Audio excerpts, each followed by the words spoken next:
படைப்புக் கடவுளான பிரம்மாவின் மகன் புலஸ்தியருக்கு பிறந்தவர் விஸ்வரஸ். இவருக்கு 2 மனைவிகள். விஸ்வரசனின் 2வது மனைவி கமாலி என்ற அரக்கனின் மகள் கேகசி. இவருக்கு பிறந்த குழந்தைகள் ராவணன், கும்பகர்ணன், விபீஷணன், சூர்ப்பனகை. குபேரன் இலங்கைக்கு அதிபராக இருந்து ஆட்சி செலுத்தி வந்தான். இது ராவணனுக்கு பிடிக்கவில்லை. குபேரனை போருக்கு அழைத்தான். அதில் தோல்வி அடைந்த அவன் சிவபெருமானை வேண்டி தவம் இருந்து வரம் பெற்றான். பின்னர் குபேரனை வீழ்த்தி இலங்கைக்கு மன்னர் ஆனான். குபேரன் தன் செல்வத்தை இழந்தான். மன அமைதி வேண்டி சிவபெருமானை நினைத்து தவம் இருந்தான். சிவபெருமான் அன்னை பார்வதி தேவியுடன் அவனுக்கு காட்சி அளித்தார். தேவியின் பேரழகில் மதிமயங்கி அவரையே பார்த்துக் கொண்டிருந்தான். அகிலாண்ட நாயகியின் பேரொளியால் அவனது இடது கண் வெடித்து தெரித்தது. குபேரன் மனம் வருந்தி பார்வதி தேவியிடமும் சிவபெருமானிடமும் மன்னிப்பு கேட்டான். அறியாமல் செய்த பிழைக்காக சிவனும் பார்வதியும் குபேரனை மன்னித்தார்கள். உனக்கு என்ன வரம் வேண்டும் என்று கேட்டார் இறைவன். ராவணனால் செல்வம் அனைத்தையும் இழந்து காட்டில் வசிக்கிறேன். என் செல்வத்தையாவது மீட்டு தாருங்கள் என்று குபேரன் சிவபெருமானிடம் வேண்டினான்.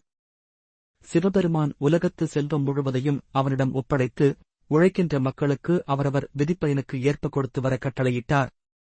மகாவிஷ்ணுவின் மனைவியான மகாலட்சுமி 8 விதமான சக்திகளை பெற்றாள். தனம், தானியம், சந்தானம் உள்ளிட்ட 8 வித சக்தி பெற்று இவரது சக்திகள் அனைத்தையும் சங்கநிதி, பதும நிதி என்பவர்களிடம் ஒப்படைத்தாள். இவர்களை தன் கணக்கு பிள்ளையாக நியமித்துக் கொண்டார் குபேரன். அவர்கள் குபேரனின் இருபுறமும் அமர்ந்தனர். குபேரன் அருளாட்சி நடத்த அழகாபுரி என்ற பட்டினத்தை விசுவகர்மா உருவாக்கிக் கொடுத்தார். அங்கு அரண்மனையில் ஒரு ஆசனத்தில் தாமரை மலர் ஏந்தி மீன் ஆசனத்தில் போடப்பட்ட பட்டு மெத்தை மீது அமர்ந்து குபேரன் ஆட்சி செலுத்தி வந்தான்.